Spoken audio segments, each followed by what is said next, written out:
अपना वॉइस, आपकी सोच, आपकी आवाज। नमस्कार, बहुत स्वागत आपका इंडिया वॉइस पे। मैं हूं आपके साथ समृद्ध मिश्रा। वक्त तो चला हरियाणा के समाचारों का, तो शुरुआत करते हैं बुलेटिन की पहली खबर के साथ। आज चंडीगढ़ स्थित संत कबीर कुटीर पधारो Indo Canada chamber of commerce के प्रतिनिधि मंडल के साथ मुख्यमंत्री नायब सिंह सैनी ने बैठक की। इस अवसर पर शिक्षा, स्किल डेवलपमेंट, कृषि और स्वास्थ्य सेक्टर से जुड़ी विषयों पर सार्थक चर्चा हुई।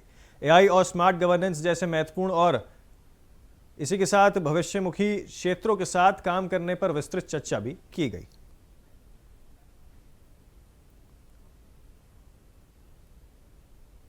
आगे बढ़ते हैं, आपको बता दें कि भारतीय किसान यूनियन के बैनर तले किसानों ने लघु सचिवालय पर धरना प्रदर्शन कर यहां पर शडल और शुढौल क्षेत्र में खेतों से गुजर रही बिजली लाइन और टावर का विरोध किया है। किसानों का कहना है कि यह मामला कई वर्षों से लंबित है, लेकिन प्रशासन की ओर से कोई भी अब तक ठोस समाधान नहीं दिया गया है।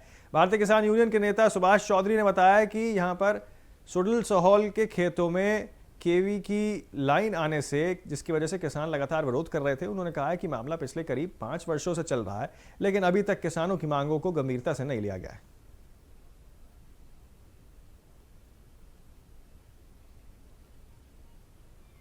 तो हरियाणा में मौसम ने एक बार फिर से अचानक करवट ले ली है। आपको बता दें कि बुधवार सुबह कई इलाकों में घना कोहरा छाया रहा, जिससे सड़क पर चल रहे वाहनों की रफ्तार धीमी हो गई है। इसी बीच पंचकुला हरिद्वार हाईवे पर धुंध के कारण एक बड़ा हादसा हो गया। यहां एक के बाद एक 4 गाड़ियां आपस में टकरा गई। हादसे में गाड़ियां बुरी तरीके से क्षतिग्रस्त हो गईं, जबकि कुछ लोगों के घायल होने की सूचना भी मिली है। टक्कर इतनी जोरदार थी कि सभी गाड़ियां बुरी तरीके से क्षतिग्रस्त हो गईं। हादसे के बाद मौके पर अफरा तफरी मच गई।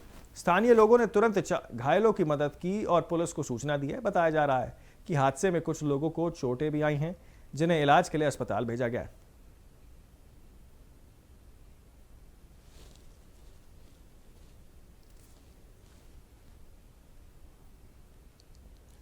तो जाटावाला गांव में आपको बता दें, सीआईए ने छापेमारी के दौरान करीब 40 क्विंटल लकड़ी पकड़ी है, जिसकी अंतर्राष्ट्रीय बाजार में कीमत लाखों रुपए आंकी जा रही है।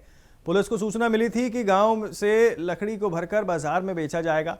इससे पहले ही सीआईए की टीम ने यहां पर वाइल्ड लाइफ और वन विभाग के साथ लेकर यहां पर छापेमारी की है। 2 घरों से खैर की लकड़ी बरामद की गई है, जिसने पुलिस ने आरिफ और इरफान समेत 4 लोगों के खिलाफ यहां पर केस दर्ज कर जांच तेज कर दी है।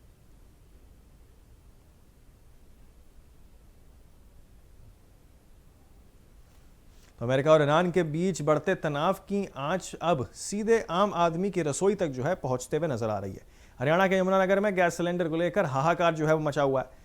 हालात ऐसे हो गए हैं कि गैस एजेंसी के बाहर लंबी लंबी लाइनें लग गई हैं और लोग घंटों खड़े रहने के बाद भी खाली हाथ लौटने को मजबूर हैं। यमुनानगर की इस तस्वीर ने सिस्टम पर कई बड़े सवाल खड़े कर दिए हैं। एजेंसी के बाहर आपको बता दें कि सिलेंडर लेने के लिए लोगों की भीड़ उमड़ पड़ी है, लेकिन अब उनकी बारी आई तो उन्हें साफ ये कह दिया गया कि बिना डिजिटल बुकिंग के सिलेंडर नहीं मिलेगा। वहीं ग्राहकों का गुस्सा भी अब खुलकर सामने आ रहा है।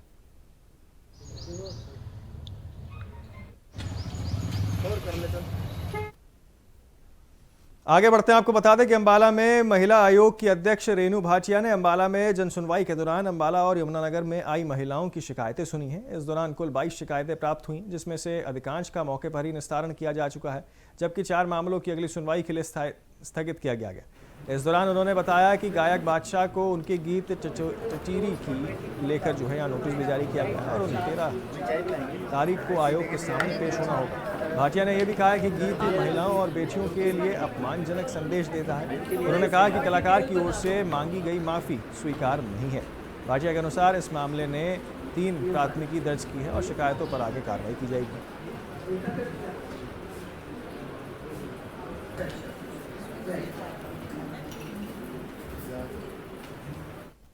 एटीएम तोड़ने, इलेक्ट्रॉनिक शोरूम और फर्नीचर। अंबाला के सिटी थाना पुलिस टीम ने 4 शातिर चोरों को गिरफ्तार किया है। बता दें कि चोरों ने एटीएम उखाड़ने के साथ साथ कई अन्य शोरूम में दीवार तोड़कर, शटर तोड़कर चोरी की वारदात को अंजाम दिया और लाखों का सामान लेकर फरार हो गए। इस मामले में जानकारी देते हुए थाना प्रभारी ने बताया कि बीती 8 और 9 तारीख की रात को यहां पर शोरूम में से इलेक्ट्रॉनिक्स का सामान चोरी होने की सूचना मिली थी और फॉरेंसिक टीम द्वारा फिंगरप्रिंट लिए गए थे। इस घटना पर गुप्त सूचना के आधार पर 4 युवकों को हिरासत में लिया गया और उनसे पूछताछ की जा रही है। उन्होंने चोरी की वारदात को यहां पर कबूला है और चोरीशुदा करीब 3 लाख का सामान भी यहां पर बरामद किया गया है। एक चोर अभी भी फरार है, जिसे जल्द गिरफ्तार कर लिया जाएगा।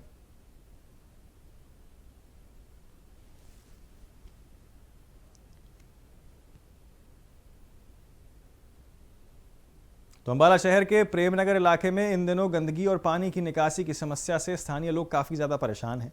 आपको बता दें कि इलाके की गलियों में गंदा पानी जमा हो रहा है, जिससे लोगों को आने जाने में काफी दिक्कतों का सामना करना पड़ रहा है। स्थानीय निवासियों का कहना है कि कई बार नगर निगम को शिकायत देने के बावजूद भी समस्या का समाधान नहीं हुआ है। गंदे पानी की वजह से बदबू फैल रही है और बीमारी फैलने का भी खतरा बना हुआ है। लोगों ने प्रशासन से जल्द नालियों की सफाई और पानी की निकासी की व्यवस्था ठीक करने की मांग की है, ताकि उन्हें इस समस्या से राहत मिल सके।